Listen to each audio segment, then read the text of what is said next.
Hiç trafik kazası geçirdiniz mi? Ya da balkondan düştünüz, o anı hatırlıyor musunuz? O bir saniyelik olay sanki ağır çekimde gerçekleşir. Bardağın masadan düşüşünü kare kare izlersiniz. Neden? Zaman mı yavaşladı? Hayır. Beyniniz süper bilgisayar moduna geçti. Normal bir günde beyniniz saniyede 30 kare fotoğraf işler. Bu tasarruf modudur. Ama bir tehlike anında beyin "ölüyorum galiba" diyerek acil durum şalterini indirir ve saniyede 500 kare fotoğraf çekmeye başlar. Amaç, sizi kurtaracak detayı yakalamak. Hafızanızda o anla ilgili 500 tane fotoğraf olduğu için geriye dönüp baktığınızda o olayı bir saniye değil, bir dakika gibi hatırlarsınız. Yani zamanın yavaşlaması beyninizin hayatta kalmak için yaptığı bir aşırı hız işlemidir. Peki tam tersi, güvenli, sıcak odanızda arkadaşlarınızla otururken beyin der ki, tehlike yok, kayıt yapmaya gerek yok. Ve kayıt hızını saniyede 5 kareye düşürür. Körleşirsiniz.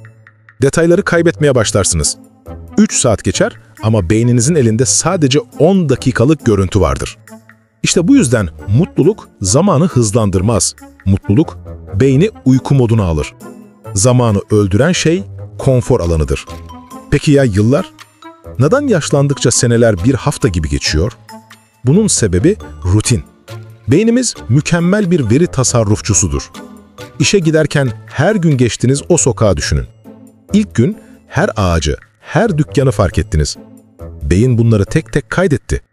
Ama 1000. gün, beyin artık o sokağı kaydetmez. Sadece zihnine "aynı yol" etiketini yapıştırır ve geçer. Tıpkı bilgisayardaki gibi. Aynı dosyadan 100 tane varsa bilgisayar hepsini tek bir zip dosyasına sıkıştırır. Yetişkin hayatınız bir zip dosyasıdır. Uyan, işe git, çalış, eve gel, uyu. Beyniniz bu koca bir yılı hafızanızda sadece 2024 yılı rutini diye tek bir klasörde saklar. İçini açtığınızda bomboştur. Hatırlayacak detay, tutunacak an yoktur. Yılların hızlı geçmesi zamanın hızıyla ilgili değildir. Sizin o yılları yaşamadan otomatik pilotta geçirmenizle ilgilidir. Hatırlanmayan zaman yaşanmamış sayılır. Eskiden insanlar sıkılırdı. Otobüs beklerken, tavana bakarken, o sıkıntı anlarında beyin etrafı izler, düşünür ve zamanı hissederdi. Şu an cebimizde bir kara delik taşıyoruz. Telefon. Boş kaldığımız o 5 saniyede bile ekrana bakıyoruz. Peki ekranda ne var? Sonsuz bir akış. Dopamin. Kaydır, izle, unut. Kaydır, izle, unut. Sosyal medyada geçirdiğiniz 1 saat beyninizde hiçbir iz bırakmaz. Çünkü beyniniz o an orada değildir. Bedeniniz odada ama zihniniz bir sunucunun içinde. Biz buna dijital amnezi diyoruz. Gününüzün yarısını ekrana bakarak geçiriyorsanız, gününüzün yarısını hafızanızdan siliyorsunuz demektir. Akşam yattığınızda "bugün ne yaptım?" sorusuna cevap veremiyorsanız, sebebi budur.